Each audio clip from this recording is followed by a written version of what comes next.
you had China that was proposing a peace deal in Ukraine and showing that Matt Duss lied.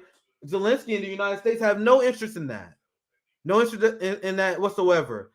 Look at this headline showing that Zelensky, being the puppet of the West that he is, he wants to engage in all-out war and sacrifice his own people because he knows the West is going to take care of him in the end. He's going to have a mansion somewhere in Florida, like that Gusano Bolsonaro, right? Just like Bolsonaro and all these failed leaders, they're going to find a place in the West to live as their country collapses. Ukraine as a state is done, guys. This is what people need to realize. It's done. And that's because of the decisions of Zelensky. Partnering with the radical fascist Azov battalion and their thugs. Siding with NATO in the West instead of working with their neighbor and promoting peace. Look at this. Zelensky delivers blow to China's Russia-Ukraine peace plan. So you had China that was like, let's find a way to end this war. Zelensky, the United States and the West said, hell no. Nah. You see how much you see how much money we're making out of this? We making bank.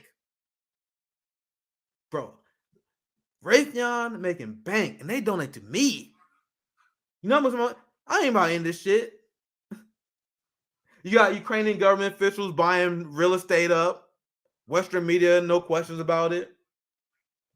So there's Zelensky saying, I'm not about that peace. And now, the narrative that was spun by the Western allies, as you saw with the Democracy Now! Report, is that China is going to provide lethal support to for Russia and Ukraine. And when Anthony Blinken was asked about this on Meet the Press, he wouldn't clarify what that was. Chuck Todd, and this is a video that we released a few days ago, check it out.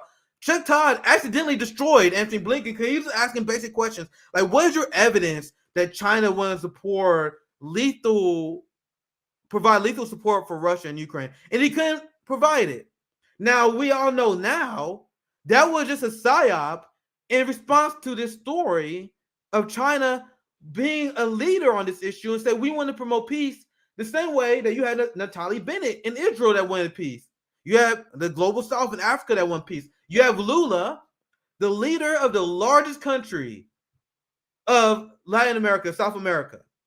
Brazil has the population of every other South American country combined, if I'm correct on that. Literally one of the biggest, most influential countries in the world. They want peace. China want peace. Everyone want peace except Ukraine and the United States.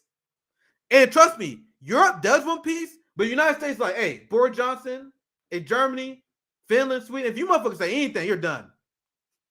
You guys know how the West threatens people. So that's the reality of what happened. See, now this is the other headline. Western leaders give cool response. What the fuck that mean? Hear that line. Western leaders give cool response to China's plan for Ukraine peace talks. That's a nice way of saying Western leaders reject peace. You see, give cool response. What the fuck that mean? That's still trying to confuse people, even when telling the truth. Western leaders give cool response. A cool response would be like, yeah, let's end the war.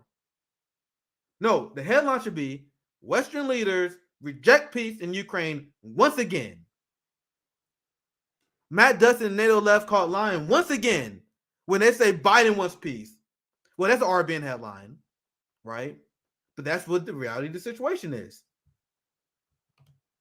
Now, I'll click this article.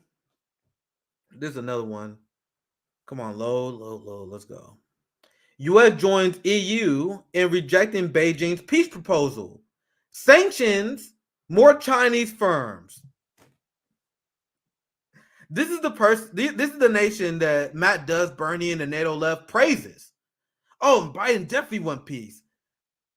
He want peace so bad that Beijing proposed a peace deal. He's like, I'm gonna sanction you for even mentioning this shit. So EU rejected it. The United States rejected the peace proposal. I read the subheadline. You had Jake Sullivan, the UN National Security Advisor, says plan should have ended at first point, respecting the sovereignty of all countries. Jesus Christ. So China said, hey, how about we respect the sovereignty of all countries? And the United States said, we're out. Nope, you're asking too much of us. Beyond parent, they're just saying it. They're just saying it out in open. Unbelievable.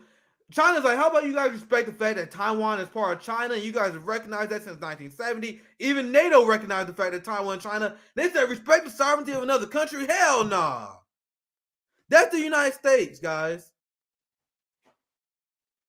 As I said earlier, China, Russia has shown amazing restraint in the face of this nonsense.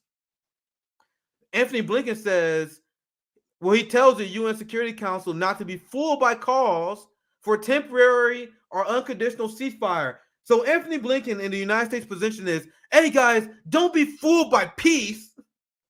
Don't be stupid enough to believe diplomacy will end this war. That's not what's gonna happen. We need bombs for peace. We're gonna bomb for peace. Ignorance is strength. Slavery is freedom. That's the United States. I think I got one more. This is Joe Biden's official response. So I'll play this last video to wrap this segment up. This is Biden being asked about the Chinese peace talks. And listen to this war criminal. This is the guy that Matt Dush praised for his handling of the Ukraine, and the guy that the NATO left claim want peace in Ukraine. Chinese peace plan floated overnight that Putin is now applauding today. I think you answered the question. Putin's applauding it. So how could it be any good? I'm not being facetious. I'm being deadly earnest. I've seen nothing in the plan that would indicate that there is something that would be beneficial to anyone other than Russia if the Chinese plan were followed. So the idea that China is going to be negotiating the outcome of a war that's a totally unjust war for Ukraine is just not right. Chinese. That's literally what you guys are doing. You said China should not dictate this war, but that is quite literally what the United States is doing.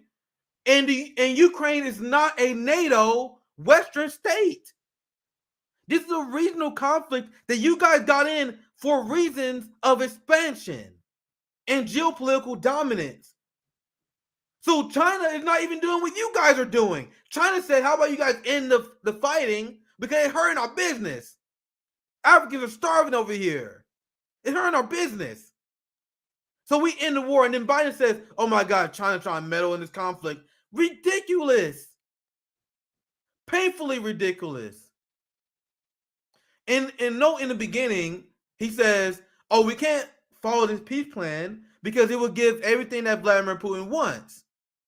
You're not pro-peace if your peace it hinges on your side winning. And that's what a lot of the NATO left thinks. The NATO left, like Nina Turner says, I am for peace only if it leads to a certain outcome. That is not what being a peace activist is. A peace activist wants peace. A peace activist wants peace. A peace activist does not say, I want peace in this region only if there's a certain geopolitical outcome. And that is what you get from the NATO and Bernie Sanders left. They would say stuff, and Nina gave a speech on her channel where she was like, I believe in peace, but she support arming Ukraine. So peace on certain conditions. This is a conflict that was started by the West, provoked by the West. So how dare we come in here and tell Russia what they can do on a regional conflict that threatens their borders? That's why they did not want to agree to respecting people's sovereignty, because that goes against the United States foreign policy.